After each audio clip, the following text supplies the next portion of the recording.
would you vote for a bill that includes an extension of the USA Patriot Act? No.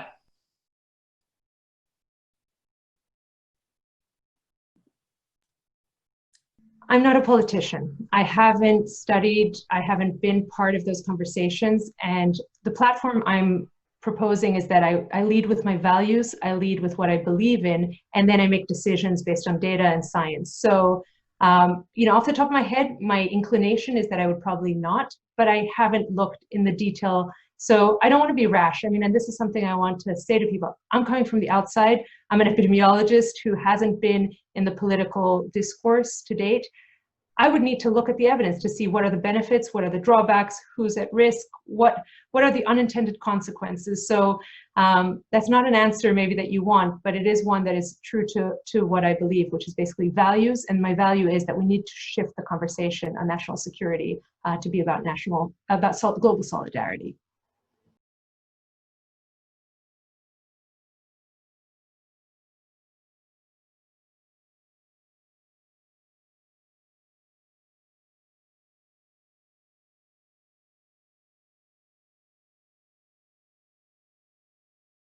No, I wouldn't. In fact, I think that we have to redefine national security for the 21st century. We have to understand that our national security isn't just our defense, and we have to have a strong defense, but our national security is also climate change. It's a national security issue. If you ask experts, it's a big threat.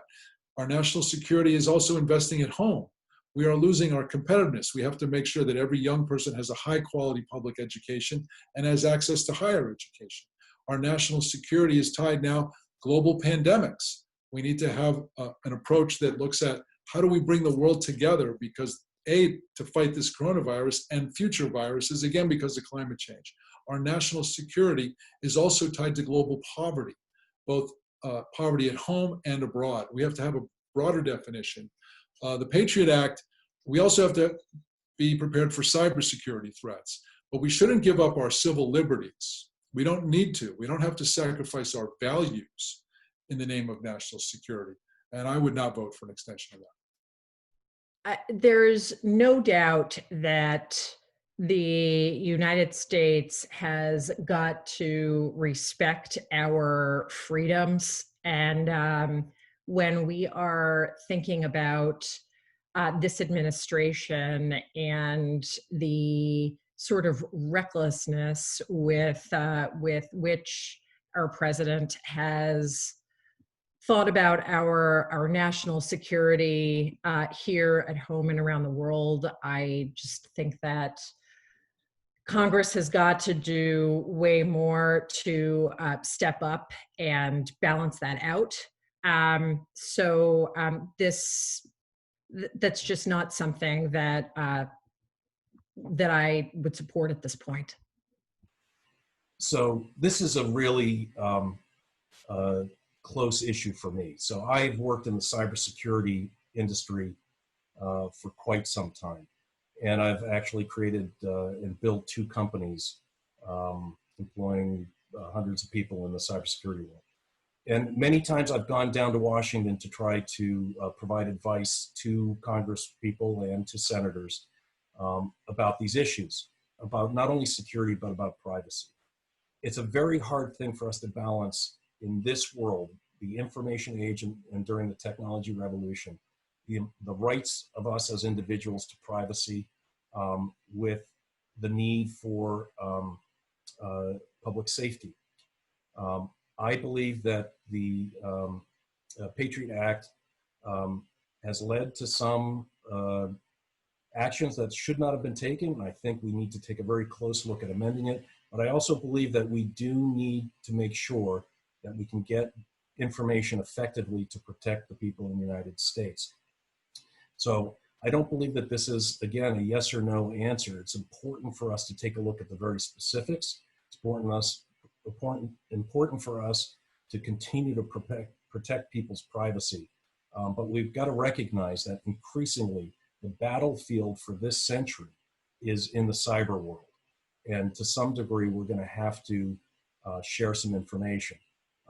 That said, I don't believe the government should be able to read all of the messages, for some of the proposals around backdoors to encryption. This is something that you'll find everyone in the security world views as a very bad thing. So again, I think that we need to take a close look at what is necessary, weigh heavily on the side of privacy, but take action to protect the people.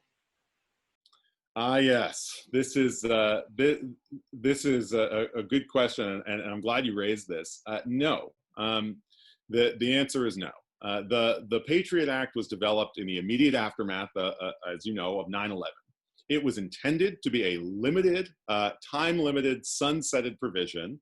So, in other words, to as you know, to have a phase-out period and not be indefinitely in law.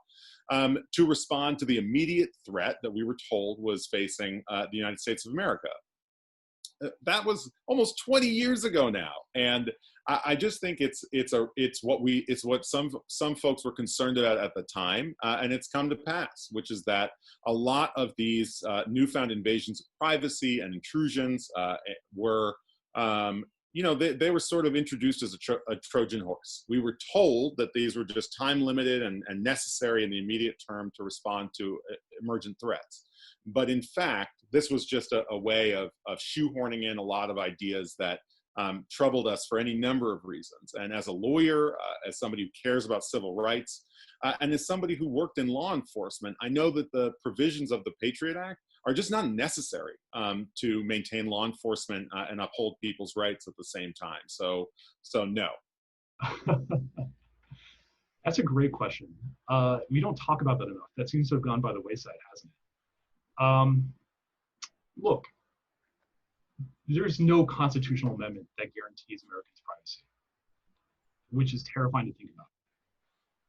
Even without the Patriot Act, there's a very good chance that our privacy is being violated in some way because we have a government system that's entirely structured around that one document and everything kind of radiates out from that. I believe that that the need of it is not sufficient to justify it. So I don't think we're in a situation that justifies it. I think that extending the Patriot Act doesn't make sense. And so I would be opposed to a Patriot Act. I think Americans should have a right to privacy and a right to freedom of speech, which I don't believe currently have. Probably not. It would depend on exactly what was in it. But most of the Patriot Act provisions, I think, are overly draconian. Look, without seeing what the extension of the Patriot Act would be, because I don't think all the parts of the Patriot Act would be there, it's hard to actually answer that question, quite honestly, Cameron. But look, we know there are some major issues with how the Patriot Act was put into place. There are privacy issues that we need to take care of. There are cyber issues that we need to take care of. So I would really need to see that. But at the same time, we need to protect our country from foreign influences. And we've seen how Russia and other countries have jumped into our country and caused chaos in our elections. So we need to make sure we're protecting against that, but not eroding the rights of our citizens here. And so there's a healthy balance. And so until I see the actual wording of what that extension would look like, I'm not sure I could vote either way, because any extension is usually not everything that was in the original act normally going forward. So it's a hard one to answer right now. No, I do not support the Patriot Act. I also do not support the authorization for the use of military force. The Patriot Act was a mistake written in fear after 9/11.